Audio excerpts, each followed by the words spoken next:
ഹാർട്ടിൽ പല ഡിസീസുണ്ട്. പല ഡിസീസുകളിൽ ഹാർട്ടിൻ്റെ ലെയറിനെ, അതായത് ഹാർട്ടിനെ പൊതിഞ്ഞ് സൂക്ഷിക്കുന്ന 3 ലെയറുകളുണ്ട്. ഏറ്റവും പുറത്തെ ലെയറിൻ്റെ പേരാണ് പെരികാർഡിയം. അത് കഴിഞ്ഞാൽ കാണുന്ന ലെയറാണ് മയോകാർഡിയം, അതായത് മസിൽ ലെയറുകളാണ്.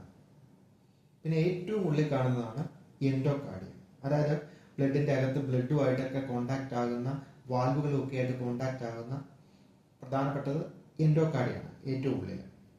അപ്പം ഈ പെരികാർഡിയം എന്ന് പറയുന്ന സംഭവത്തിന് മയോകാർഡിയത്തിനും ഇടയിൽ ഒരു വിസറൽ സ്പേസ് എന്ന് പറയുന്ന ഒരു ഭാഗമുണ്ട്. അതായത് അതിനകത്ത് ലിക്വിഡാണ്. ആ ലിക്വിഡ് മസിൽ ലെയറിന് ഒരു കുഷൻ എഫക്റ്റ് കിട്ടാൻ വേണ്ടിയിട്ടാണ്. അതായത് എപ്പോഴും ഇടിച്ചുകൊണ്ടിരിക്കുന്ന ഒരു ഓർഗനാണ് ഹാർട്ട് എന്ന് പറയുന്നത്. അപ്പം അങ്ങനെ ഒരു കുഷൻ എഫക്റ്റ് കിട്ടാൻ വേണ്ടിയിട്ടാണ് വിസറൽ സ്പേസ് എന്ന് പറയുന്ന ആ സ്പേസ്, പരൈറ്റൽ സ്പേസിന്റെ ഉള്ളിലായിട്ട് വിസറൽ സ്പേസ് എന്ന് പറഞ്ഞ ഒരു ഭാഗമുണ്ട്. അപ്പൊ അതിനകത്ത് ലിക്വിഡാണ്. അതുണ്ടായിരിക്കുന്ന ഫ്രിക്ഷൻ ഉണ്ടാകാതിരിക്കാൻ വേണ്ടിയിട്ടാണ്. അപ്പൊ ഇങ്ങനെ ഇതാണ് ഹാർട്ടിന്റെ ലയറുകളുടെ ഒരു അനാട്ടമി.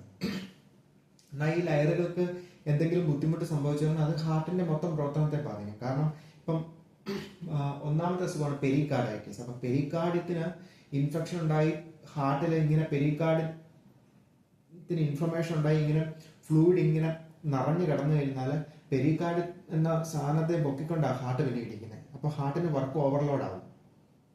ഇനി അതിന്റെ വിസറൽ സ്പേസിൽ ഫ്ലൂയിഡ് വന്ന് കെട്ടിക്കിടന്നാൽ പെരികാർഡിയൽ എഫ്യൂഷൻ എന്നാണ് പറയുന്നത്.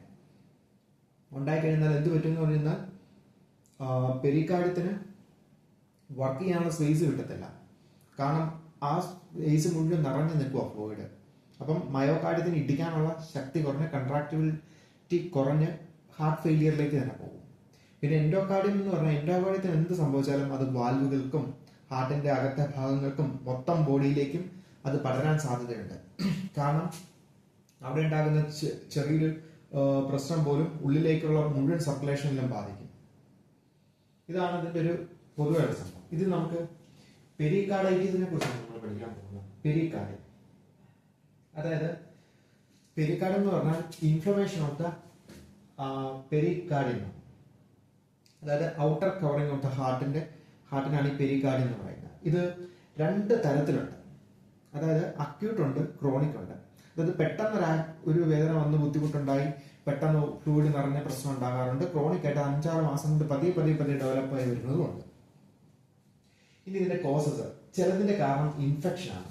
എന്ത് ഇൻഫെക്ഷൻ ആണെന്ന് വെച്ച് കഴിഞ്ഞാൽ കോക്സാക്കി വൈറസ് എന്ന് പറയുന്നതും എക്കോ വൈറസ് എന്ന് പറയുന്നതും ആയ 2 വൈറൽ ഇൻഫെക്ഷനുകളുണ്ട്.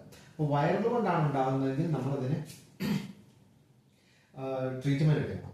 ഒപ്പം ബാക്ടീരിയ കൊണ്ടുണ്ടാകും. ട്യൂബർക്ലോസിസ് ബാക്ടീരിയ ഈ പെരികാർഡിയൽ ഇൻഫ്ലമേഷൻ ഉണ്ടാക്കാനായിട്ട് പറ്റുന്ന ഒരു സംഭവമാണ്. അപ്പം ഇതിനൊക്കെ നമ്മൾ ആന്റിബയോട്ടിക്കും ആന്റിവൈറലും ഒക്കെ എടുക്കേണ്ടി വരും. പിന്നെ അടുത്തതാണ് നോൺ ഇൻഫെക്ഷൻ, അതായത് ഇൻഫെക്ഷൻ കൊണ്ടല്ലാതെ, അതായത് അത് സെക്കൻഡറി ആയിരിക്കും, വേറൊരു കാരണം ഉണ്ടായി അതിന്റെ ഭാഗമായിട്ടായിരിക്കും പലപ്പോഴും ഉണ്ടാകുന്നത്. അതായത് ഓട്ടോ ഇമ്മ്യൂൺ ഡിസീസ്, അതായത് സിസ്റ്റമിക് ലൂപ്പസ് എരിത്രമാറ്റസ് എന്ന് പറയുന്ന അസുഖം ഉണ്ടെങ്കിൽ സ്വാഭാവികമായിട്ട് പെരികാർഡിയത്തിന് ബുദ്ധിമുട്ടുകൾ ഉണ്ടാകാനായിട്ട് സാധ്യതയുണ്ട്. അതൊരു ഓട്ടോ ഇമ്മ്യൂൺ ഡിസീസ് ആണ്. റൊമാറ്റിക് ഫീവർ, റൊമാറ്റിക് ആർത്രൈറ്റിസ്, ഇതൊക്കെ പെരികാർഡിയത്തിനും ഇൻഫെക്ഷൻ ഉണ്ടാകും. കാരണം അതൊക്കെ ഓട്ടോ ഇമ്മ്യൂൺ ഡിസീസുകളാണ്. മനസ്സിലായി? അതായത് മനുഷ്യന്റെ പ്രതിരോധ ശക്തിയെ നമ്മുടെ ബോഡിക്കെതിരായിട്ട് അവർ തന്നെ പ്രവർത്തിച്ചുണ്ടാകുന്ന അസുഖങ്ങളാണ് ഇതെല്ലാം. ഇതൊക്കെ ഉണ്ടാവുകയാണെങ്കിൽ പെരികാർഡൈറ്റിസ് അതിന്റെ കോംപ്ലിക്കേഷൻ ആയിട്ട് വരാനുള്ള സാധ്യതയുണ്ട്. പിന്നെ MI, മയോകാർഡിയൽ ഇൻഫ്രാക്ഷൻ, അതിനകത്ത് ഡ്രസ്ലെസ് സിൻഡ്രോം എന്ന് പറയുന്ന സിൻഡ്രോം ഉണ്ട് MI ഉണ്ടാവുമ്പോൾ. അപ്പം അതെന്ന് പറഞ്ഞാൽ പെരികാർഡിയൽ ഇൻഫ്യൂഷൻ ഉണ്ടാക്കുന്നതാണ്. കാരണം പെരികാർഡിയത്തിന് ഫ്ലൂയിഡ് കെട്ടിക്കിടന്ന് പെരികാർഡിയം തൂങ്ങി ഇങ്ങനെ കിടക്കുന്ന അവസ്ഥ ഉണ്ടാക്കുന്നതാണ്. പിന്നെ റീനൽ പ്രോബ്ലംസ്, അതായത് നമ്മുടെ കിഡ്നിയുടെ എക്സ്ക്രീഷൻ ഒക്കെ പുറത്തേക്ക് തള്ളാൻ പറ്റാതെ വരുമ്പം കിഡ്നി ചിലപ്പം നമ്മുടെ ബോഡിയിൽ യൂറിക് ആസിഡിനെ കൂടുതലായിട്ട് യൂറിയയുടെ ഡിപ്പോസിറ്റ് ഉണ്ടായി യൂറിയ ബ്ലഡിലൂടെ കിടന്ന് കാട്ടിൽ ചെന്ന് പല പ്രശ്നങ്ങളും ഉണ്ടാക്കാനുള്ള സാധ്യതയുണ്ട്.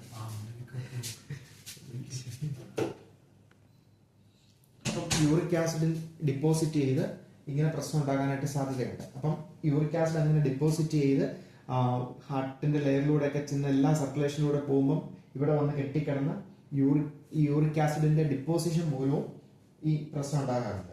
പിന്നെ ഓപ്പൺ ചെസ്റ്റ് സർജറി. അപ്പം ഓപ്പൺ ചെസ്റ്റ് സർജറി നമ്മൾ എല്ലാ ലെയറുകളും തുറന്നാണ് ഹാർട്ടിനെ മൊത്തത്തിൽ പിടിച്ചും ഒക്കെയാണ് നമ്മൾ ചെയ്യുന്നത്. അപ്പം സ്വാഭാവികമായിട്ട് പെരികാർഡിയത്തിന് അതിൻ്റെതായ ഇൻഫെക്ഷനുകളും ബുദ്ധിമുട്ടുകളും ഉണ്ടാകാറുണ്ട്. ഇപ്പം നമ്മൾ മിട്രൽ വാൽവ് സർജറിയാണ് ചെയ്യുന്നതെങ്കിൽ നമ്മൾ ഏറ്റവും ഉള്ളിൽ എത്തേണ്ടി വരും, കാരണം വാൽവിന്റെ പ്രശ്നമാണ്. അപ്പം സ്വാഭാവികമായിട്ട് പെരികാർഡിയം, മയോകാർഡിയം എല്ലാത്തിനെയും കീറി മുറിച്ചാണ് നമ്മൾ ഉള്ളിൽ ചെല്ലുന്നത്. മനസ്സിലായോ?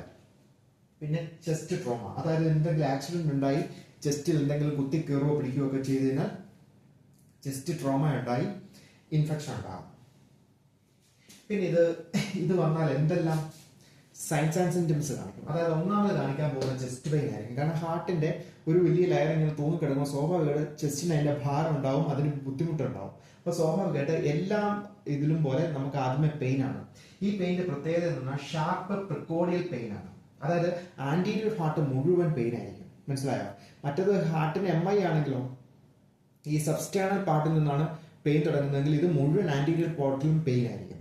അതാണ് ഇത് തമ്മിൽ വ്യത്യാസപ്പെടുക. ബാക്കിയെല്ലാം ഒരുപോലെയാണ്. കാരണം radiating to the left shoulder, neck,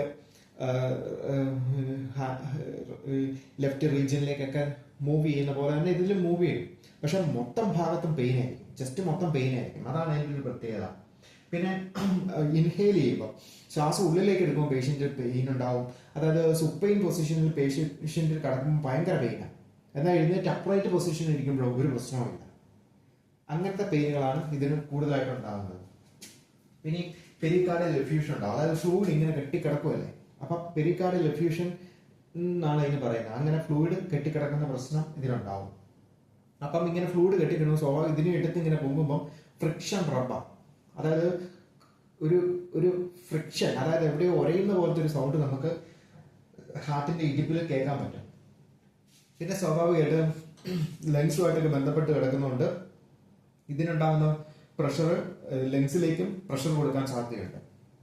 അപ്പോൾ അത് അങ്ങനെ കൊടുക്കുമ്പോൾ സ്വാഭാവികമായിട്ടും ശ്വാസം എടുക്കാനുള്ള ബുദ്ധിമുട്ടുകളുണ്ട്, ഡിസ്നിയാണ്. പിന്നെ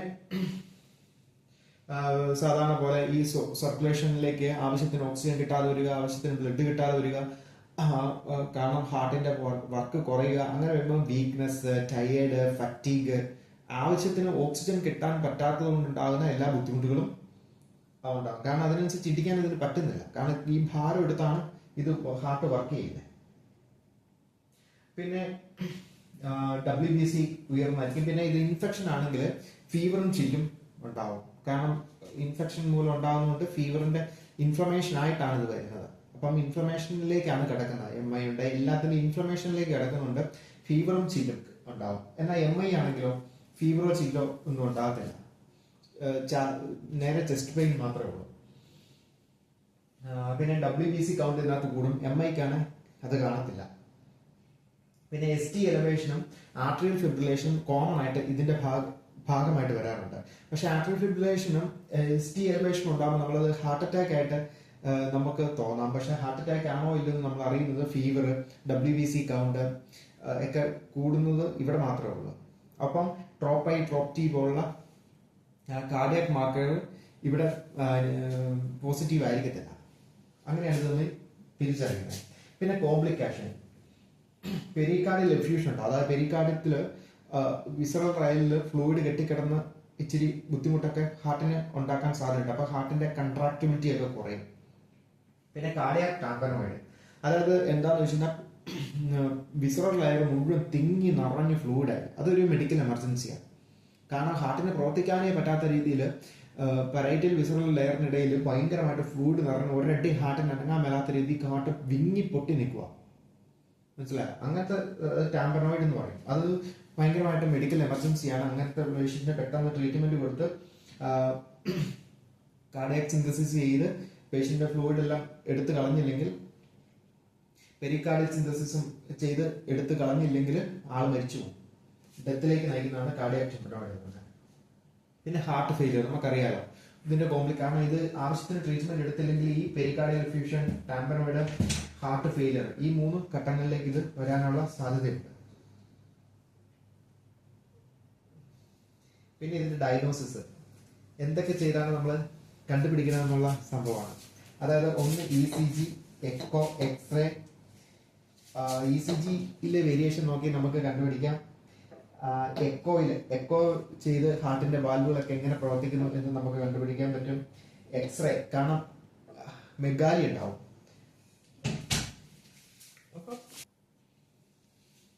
കാർഡിയാക് മെഗാലി, അതായത് ഹാർട്ട് ഇങ്ങനെ വീർത്ത് കിടക്കില്ല. അപ്പം വീർത്തത് നമുക്ക് കണ്ടുപിടിക്കണം നമ്മൾ എക്സ്റേയിലൂടെയാണ്. പിന്നെ WBC ഇൻഫെക്ഷന്റെ ഭാഗമായിട്ട്, പിന്നെ ESR കൂടും ഇൻഫെക്ഷന്റെ ഭാഗമായിട്ട്. റിയാക്റ്റീവ് പ്രോട്ടീൻ കൂടും. പിന്നെ ബ്ലഡ് കൾച്ചർ നമ്മൾ വിടും. എന്നിട്ട് ഏത് ഇൻഫെക്ഷൻ ആണെന്ന് നമ്മൾ കണ്ടുപിടിക്കണം. കാരണം ഇതിന് ആന്റിബയോട്ടിക് ഒക്കെ കൊടുക്കുവാണെങ്കിൽ ഒരുപാട് നാളത്തേന് കൊടുക്കേണ്ടി വരും. അപ്പം അങ്ങനെ കൊടുക്കുമ്പോൾ അതറിയാൻ വേണ്ടിയിട്ട് നമ്മൾ ചെക്ക് ചെയ്യാറുണ്ട്. ആന്റിബയോട്ടിക് കൃത്യമായിട്ട് ഭരിക്കണമല്ലോ. പിന്നെ ഇതിന്റെ ഇന്റർവെൻഷൻ, അതായത് നമ്മൾ നോൺ സ്റ്റെറോയിഡൽ ആന്റി ഇൻഫ്ലമേറ്ററി ഡ്രഗുകളാണ് ആദ്യം കൊടുക്കുന്നത്. ഇബുപ്രൂഫൻ അതുപോലുള്ള മെഡിസിനുകളാണ്, ആസ്പിരിൻ, ഇതൊക്കെയാണ് നമ്മൾ ആദ്യം കൊടുത്തു നോക്കുന്നത്. എന്നിട്ട് അത് സബ്സൈഡ് ആകുന്നില്ലെങ്കിൽ, പെയിൻ സബ്സൈഡ് ആകാതെ അയാൾ ഭയങ്കരമായിട്ട് പേഷ്യന്റ് ബുദ്ധിമുട്ടുവാണെങ്കിൽ നമ്മൾ മോർഫിൻ കൊടുക്കും. കാരണം മോർഫിനയിലായി പലപ്പോഴും ഇത് നിൽക്കത്തുള്ളൂ. പിന്നെ അപ്രൈറ്റ് പൊസിഷൻ പേഷ്യന്റ് കൊടുക്കണം, അല്ലെ ഫോളോസ് പൊസിഷനിലായിരിക്കും പേഷ്യന്റിനെ കടത്തുന്നത്. പിന്നെ ഡിസ്നിയ ഉള്ളതുകൊണ്ട് നമ്മൾ ഓക്സിജൻ വെച്ച് കൊടുക്കണം. പിന്നെ ഈ പെരിക്കാർഡിലെ ഫ്ലൂയിഡുകളൊക്കെ ഓവർലോഡ് ആണല്ലോ, അപ്പോൾ ഫ്ലൂയിഡ് എങ്ങനെയെങ്കിലും കളയുന്നതിന്റെ ഭാഗമായിട്ട് നമ്മൾ ഡയൂററ്റിക്സ് പേഷ്യന്റിന് കൊടുക്കാറുണ്ട്. പിന്നെ കാർഡിയാക്കിന്റെ കൺട്രാക്ടിബിലിറ്റി കൂട്ടുന്നതിന് വേണ്ടി ഡിഗോക്സിനും നമ്മൾ ഈ കേസിൽ സാധാരണ പേഷ്യന്റിന് കൊടുക്കാറുണ്ട്. ഇതൊക്കെയാണ് അതിന്റെ പൊതുവെയുള്ള ഇന്റർവെൻഷൻ. Okay, thank you.